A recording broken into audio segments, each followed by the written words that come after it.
नमस्कार, मैं आस्था देव मेरे चैनल कहीं अनकहीं में स्वागत करती हूँ। मैं आज आपके सामने लेकर आई हूँ एक ऐसी लड़की को जो बिहार के एक छोटे से शहर से आती है। बिहार दिवस की शुभ शुभ अवसर पे ऐसी एक लड़की को लेकर आना मेरे लिए भी सौभाग्य से कम नहीं है। और रूही, जिसने न केवल अपने जीवन में बिहार में पढ़ाई लिखाई करी है बल्कि उनका जन्म स्थान है, और आज वो नैरोबी में अपने परिवार के साथ रह रही हैं। साथ ही साथ उनकी उपलब्धियां तो कई हैं, पर सबसे बड़ी उपलब्धि ये है कि आज वो Mrs India queen of substance की फाइनलिस्ट हैं। और रूही के बारे में जानना आप सबके लिए भी उतना ही रोमांचकारी होने वाला है जितना मेरे लिए है।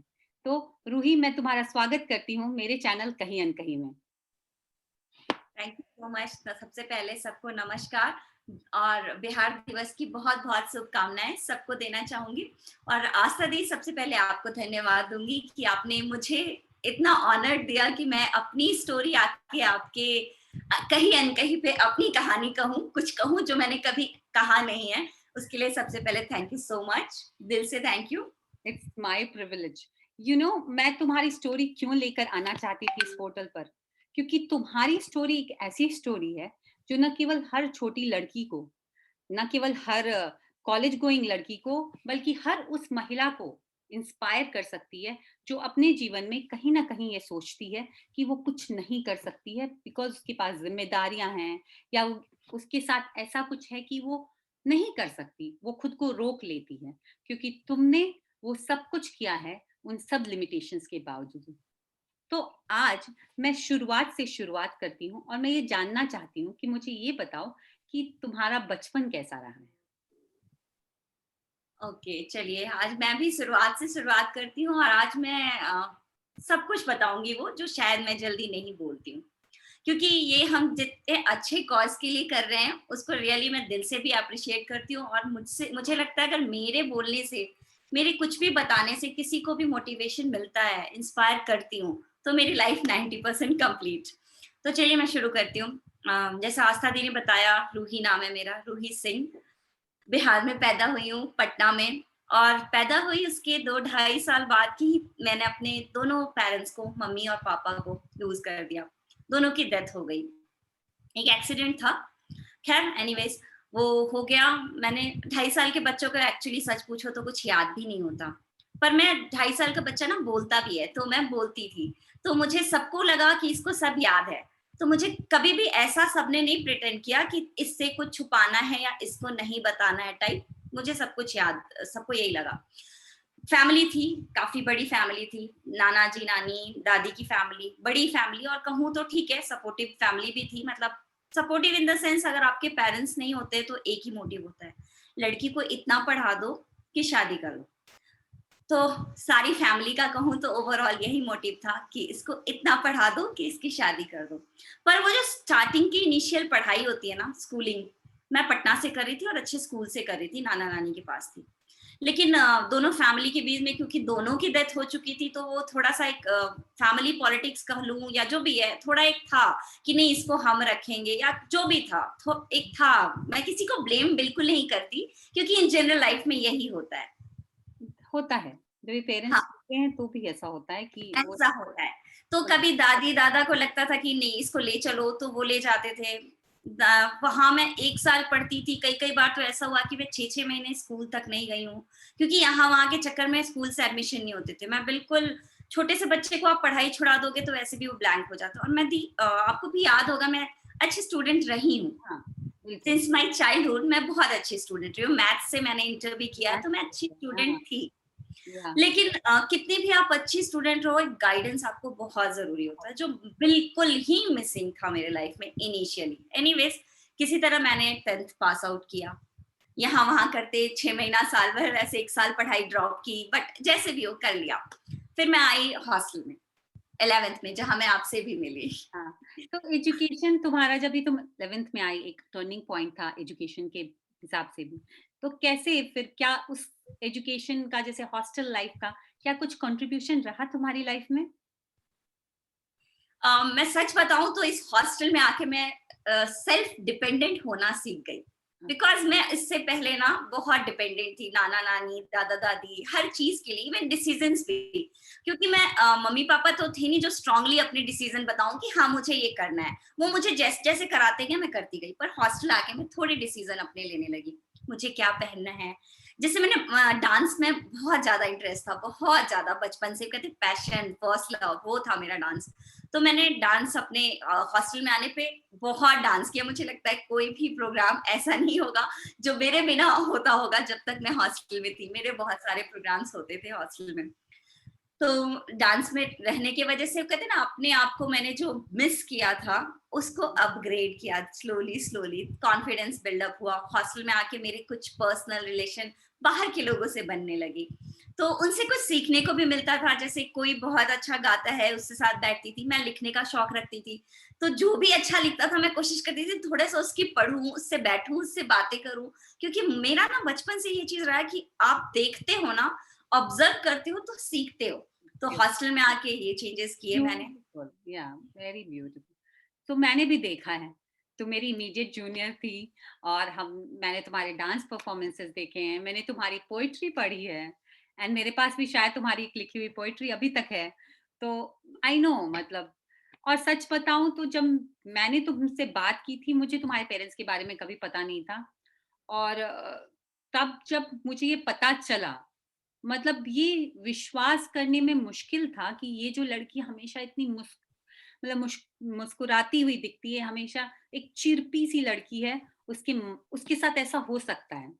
एंड सच बताऊं, मतलब उस समय हम सब छोटे थे, and I was really shocked.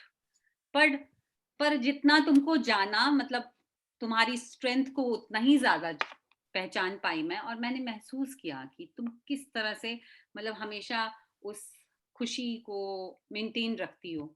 So it must be tough. पर ये बताओ कि अचानक पढ़ाई के बाद शादी हो गई, और हस्बैंड, बच्चा, so it was pretty early, मतलब तुम्हारी शादी काफी जल्दी हो गई थी। कैसा रहा वो दौर कैसा रहा कि जब शादी हो गई? बिकॉज मुझे पता है कि तुम इंजीनियरिंग करना चाहती थी, तुम आगे पढ़ाई करना चाहती थी। So was it a setback sort of thing? How was it, मतलब कैसे वो ट्रांजिशन पूरा हुआ तुम्हारा? हाँ, तो मैं जैसा आपने बताया इंजीनियरिंग करना चाहती थी, फॉर्म भी भरे मैंने, इवन हो भी गया एक जगह, बट फैमिली सिचुएशन एनीवेज नहीं कर पाई, या कुछ चीजें ऐसी होती कि हम नहीं, शायद लिखी नहीं होती, एनी वो हो गया। फाइनली ग्रेजुएशन में एडमिशन लिया, 2 साल पढ़ाई करी, ग्रेजुएशन सेकेंड ईयर करा, सेकेंड ईयर में शादी हो गई। क्योंकि मेरे दादाजी थोड़े से बीमार थे तो उनको था कि मैं इसकी शादी देख लूं। हो गई शादी।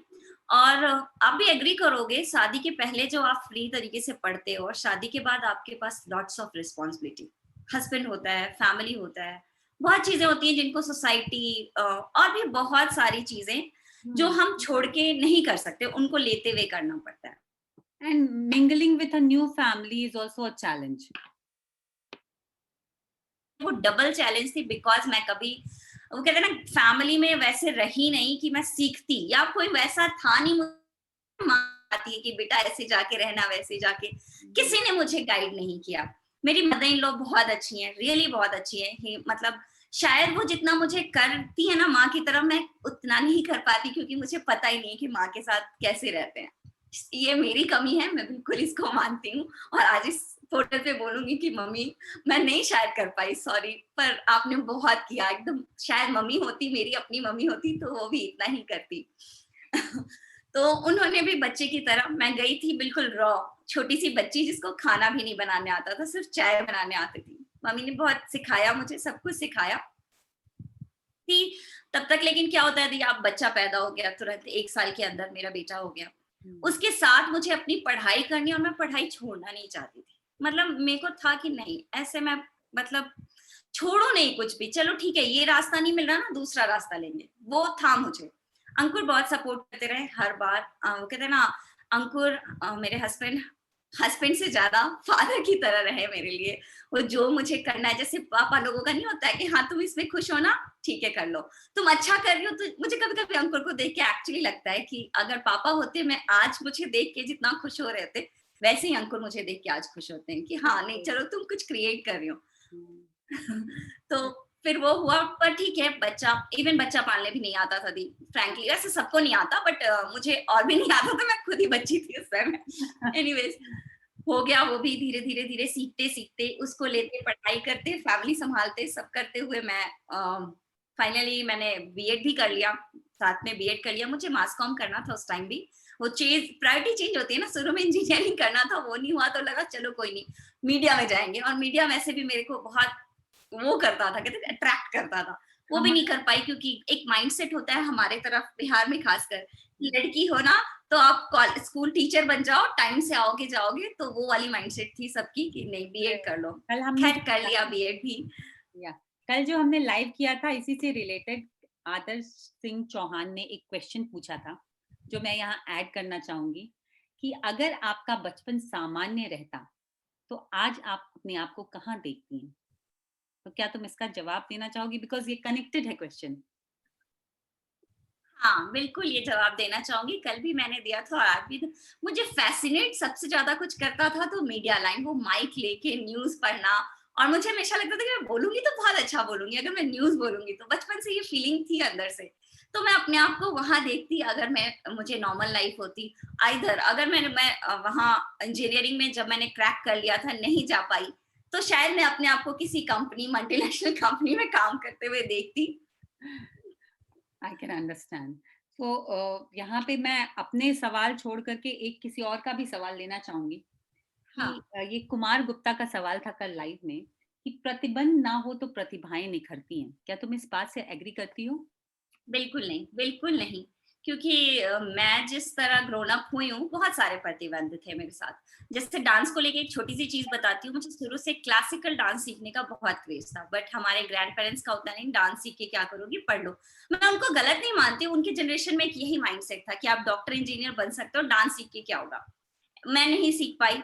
लेकिन आज भी, अब मैं जब खुद मिसेस इंडिया के लिए जा रही हूँ, मुझे टैलेंट राउंड के लिए तैयारी करनी थी ना, मैंने क्लासिकल अटेम्प्ट किया, जहाँ मैं ज़ीरो हूँ। तो आप ये नहीं कह सकते कि प्रतिबंध अगर है तो प्रतिभाएँ नहीं, आपको कोई भी प्लेट में सजा के नहीं देगा, you have to do it something. आप अब अगर आप सिंपल चीज़ बता रही हूँ, मुझे ये करना था। मेरी लाइफ बहुत नॉर्मल चल रही थी, अंकुर के साथ खुश थी, हाउसवाइफ थी, घर संभाल रही थी, उनको भी कोई प्रॉब्लम नहीं थी, लेकिन मुझे करना था, इसलिए उन्होंने मेरा साथ दिया। तो पहला मैं थी कि मुझे करना है। तो आपके अंदर होता है, आपकी प्रतिभा को आप कितना बाहर लाना चाहते हो। डांस में करती हूँ, पोएट्रीज में लिखती थी, छोड़ा, पर उसको बाहर लाई मैं। तो ये बिल्कुल ये नहीं कहा जा सकता कि प्रतिबंध प्रतिबंध और आप, डिपेंड्स अपॉन यू कि आप कितना बाहर लाना चाहते हो, निखारना बिल्कुल, चाहते बिल्कुल, बिल्कुल। मैं तुमसे टोटली एग्री करती हूँ। नदी में अगर वेग हो तो कितने भी बाँध डालो, वो उसको रोक नहीं सकते।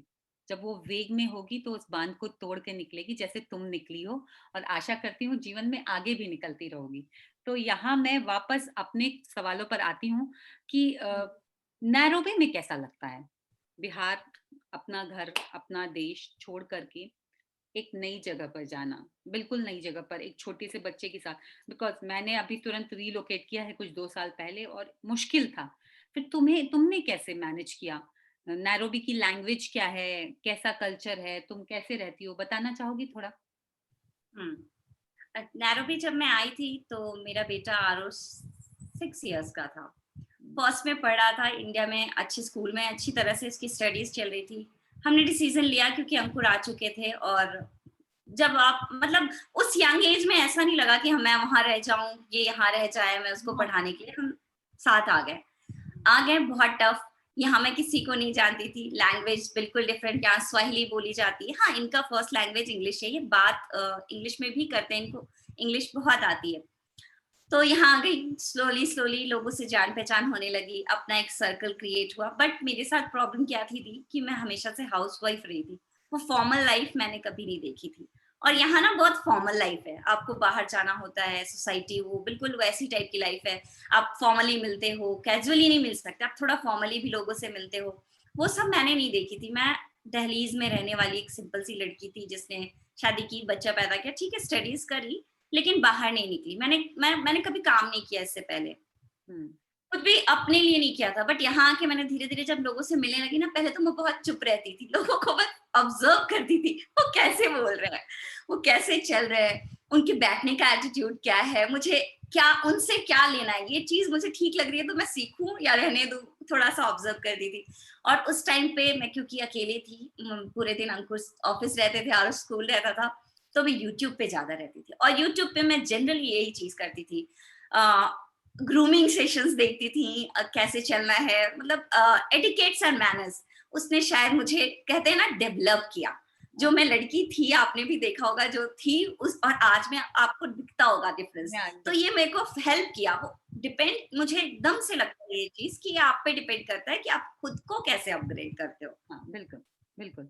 तुम इवॉल्व हुई टाइम के साथ, और मैं टोटली रिलेट कर सकती हूँ। इंग्लिश मतलब first communication language for 10-12 years रही है, बिकॉज़ मैं कंपनीज़ में काम कर रही थी, सॉफ्टवेयर कंपनी में थी और फर्स्ट लैंग्वेज इंग्लिश थी कम्युनिकेशन की। फिर भी जब मैं यहाँ आई तो मैं भी मतलब सब इंग्लिश में बात कर रहे हैं, फिर भी मैं बहुत कम बोलती थी और मैं भी ऑब्ज़र्व करती थी कि मतलब मैं उनका एक्सेंट कैसे पकड़ूँ, वगैरह, हम्म, वगैरह। इट्स वेरी चैलेंजिंग, मतलब अचानक से आपकी कॉन्फिडेंस पे असर आने लगता है, but you evolve it, like you evolve with it and that's good. That और मैंने अभी तक जितना सुना, you are a pretty observant person, which मतलब वो तुमको काफी हेल्प किया, जो भी तुम लोगों से सीखती रही हो। और ये सीखने की चीज है कि आप अपनी सराउंडिंग से जितना ज्यादा सीखेंगे और वो जो सीखने का जज्बा है वो रखेंगे, तो आपको कोई बढ़ने से रोक नहीं सकता है। वेल डन रूही, बहुत अच्छा लगा ये जानकर। अच्छा, अब बताओ, जैसे अभी परिवार है, बेटा है, पति है, अलग देश है, घर की पूरी जिम्मेदारियां हैं, कैसे मैनेज करती हो? मतलब क्योंकि मैं जानती हूँ तुम डांस भी करती हो, तुम एक्सरसाइज भी करना है, अभी इतने सारे पोएट्री सेशंस भी करती हो, इंटरव्यूज भी कर रही हो, साथ में तुम्हारे मिसेस इंडिया के भी बहुत सारे लाइबिलिटीज हैं, उसके अलावा भी बहुत सारी चीजें हैं जिसके बारे में मैं नेक्स्ट क्वेश्चन में बात करने वाली हूँ। तो बैलेंस कैसे करती हो? बैलेंस एक्चुअली बहुत अच्छा क्वेश्चन है दिया आपको, ये मैं बहुत दिल से बिलीव करती हूँ। हम सबके पास सिर्फ 24 आवर्स हैं एक दिन में।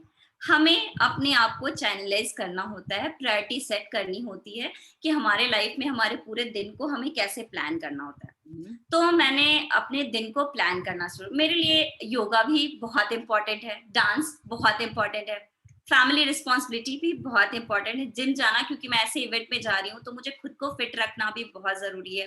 हम्म, मुझे फूड का ध्यान रखना भी बहुत जरूरी है, क्योंकि मैं जो खाऊंगी वो दिखूंगी। ऐसा ही होता है जनरली, आप जो खाते हो। प्लस इन सब के अलावा मैं जो सोशल एक्टिविटीज करती हूँ वो भी मेरे लिए कहते हैं मेंटल सेटिस्फैक्शन देता है। तो मेरे लिए ये सब चीजें बहुत जरूरी है, और मुझे लगता है मैंने अपने आप को प्लान करना सीख लिया है कि मुझे 24 घंटे में खुद को कैसे प्लान करना है। मेरे साथ भी ये चीजें होती है कि कई बार मैं बहुत लेट सोती हूँ और कुछ हो जाता है, कोई गेस्ट आ गए, हम कहीं गेस्ट हैं, तो कई बार ऐसा होता है, बट मैंने नेक्स्ट डे का प्लान पे ना उसको इफेक्ट नहीं करने दिया। अगर मुझे 5 o'clock मॉर्निंग उठना है तो उठना है, उस समय मुझे क्या करना है, मेरी जो फिक्स प्लान है उसको मैं करती हूँ। तो मैं ये सबको मैं कहना चाहूंगी कि सबसे जरूरी है टाइम मैनेजमेंट। आप सबसे पहले टाइम को मैनेज करना सीखो, आप प्रायोरिटी सेट करना सीखो, क्योंकि ये कहना बहुत इजी है कि मेरे पास टाइम नहीं है, मैं भी कह सकती हूँ मेरे पास टाइम नहीं है। तो सबसे पहले आप टाइम मैनेज करो। ये एक्सक्यूज मुझे लगता है बिल्कुल कि टाइम नहीं है, टाइम निकाली जाती है। आपके लिए क्या जरूरी है आप उसके लिए टाइम निकालोगे। तो बस मैंने अपने आप को प्लान किया, अपनी टाइमिंग को प्लान्स के साथ सेट किया और उसको फॉलो करती हूँ सिंस 3 इयर्स। अपनी डाइट से लेके हर चीज मैं बिल्कुल कोशिश करती हूँ, कुछ भी हो तो जाए मैं इतने बजे उठूं। माधव चंदन ने एक क्वेश्चन किया था कि हाँ, जैसे मैं भी पर्सनली तुमको जानती हूँ और तुम्हारी वेट लॉस जर्नी देखी है, तो कैसे, मतलब कैसे वो दिमाग में कैसे क्लिक हुआ? मैं अपना ये ऐड करना चाहूंगी कि वो कैसे क्लिक हुआ कि हाँ वेट लॉस करना है। वो were any was any defining moment कि हाँ इस मोमेंट मुझे लगा कि हाँ वेट लॉस करना है? बिकॉज मेरे साथ भी ऐसा हुआ है इसलिए मैं पूछना चाहूंगी कि कोई ऐसा डिफाइनिंग मोमेंट था और क्या फॉलो किया एग्जैक्टली, बिकॉज मुझे पता है वेट के अराउंड बहुत सारा फस क्रिएटेड है, बट मतलब फिर भी सब जानना चाहते हैं। ये एक ऐसा टॉपिक है, you can run around the Bush, कि कह सकते हो कि भाई नहीं वेट, बट तुमने किया है ये तो पर्सनलाइज अपना एक्सपीरियंस बताओ कि क्यों किया और कैसे किया, एंड हाँ, उससे तुम्हें कुछ फर्क पड़ा वेट लॉस करने बहुत से? ओके। बहुत बहुत पड़ा, मैं बताती हूँ। सबसे पहले आप लोगों को बताती हूँ, मैंने वेट बहुत ज्यादा पुट ऑन कर लिया था, 63 केजी की हो गई थी मैं। बिल्कुल गोलू मोलू सी, बहुत मोटी हो गई थी। और मेरी एक फ्रेंड का बर्थडे था, उसके बर्थडे के पिक्चर्स थे और एक मेरी सोलो पिक्चर थी। Just going through the pictures और उस सोलो पिक्चर पे मेरी फिंगर गई and I saw my face was like this. मतलब अजीब से दिख रही थी, मुझे लगा हाँ राम, मैंने क्या कर लिया खुद को, मतलब मैं सब कुछ कर रही हूँ और खुद पे ही ध्यान नहीं दे रही हूँ। दैट डे आई डिसाइड, नहीं अब नहीं, अब बिल्कुल नहीं, मुझे खुद को फिट करना है। तो मैंने एक सबसे पहले क्या करूं, बहुत सारे रिसर्च मारे, क्या करूं कुछ समझ नहीं आया, बहुत कुछ किया भी बट उस समय इतना दिमाग काम नहीं किया था। तो मैंने एक डाइटिशियन के थ्रू मैं गई, मोनिका वासुदेव, दिल्ली ओके। की हैं ये, इनसे कांटेक्ट करा। इन्होंने मुझे 2 महीने की डाइट प्लान मैंने सिर्फ ली, मैं बिल्कुल मेंशन करूंगी, मैंने सिर्फ 2 महीने की डाइट प्लान ली।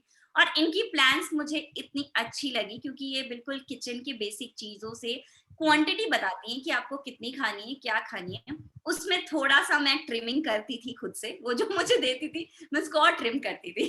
वो कहते ना गूगल गुरु जो हो जाता है तो इंसान खुद भी गुरु हो जाता है, या गूगल से देख के थोड़ा सा और ट्रिम करती थी। और मैंने खुद को बिल्कुल प्लान डाला। स्टार्टिंग के 2 महीने मैंने सिर्फ योगा किया है और डाइट किया है। बट मैंने क्या किया कि मैंने अपने पूरे दिन के प्लान को 5 डाइट में डिवाइड किया। Breakfast and then early mid mid day, फिर लंच, फिर then evening snacks and night. और इसको ना थोड़े थोड़े क्वांटिटी में, और बिल्कुल बेसिक किचन की चीजें, आप मानोगे नहीं, मैंने पराठे भी खाए हैं उस टाइम और हाय, मैंने वेट लूज किया है। That's so. ऐसा कुछ नहीं है कि आप फूड छोड़ के वेट लूज कर सकते, नहीं, आपको अगर लूज करना है आप खाओ, लूज करो, बस ये हाँ, ध्यान बट देना कि वो घर की हो। हाँ, एक्सपर्ट गाइडेंस में करो, क्वैक हाँ, यूज़ मत करो, क्विक फिक्सेस यूज़ मत करो, मेहनत करो हाँ, और सही करेक्ट, से मतलब अ, तुम बहुत ही डिसिप्लिन्ड पाथ फॉलो करते आई हो और बिल्कुल। बहुत ही मतलब एक होता है ना बेसिक जड़ों से जुड़कर किचन की इंग्रेडिएंट्स यूज़ कर मतलब मैं it is like uh, it is like a fixed disciplined path which total guidance and very normal sort of which is very weight inspiring. Lose करने के लिए आपको डिसिप्लिन फॉलो करना पड़ेगा, दैट्स वेरी इंपॉर्टेंट। That's आप ये नहीं सोच रहे हो कि आज वीकेंड है खा लूं, नहीं।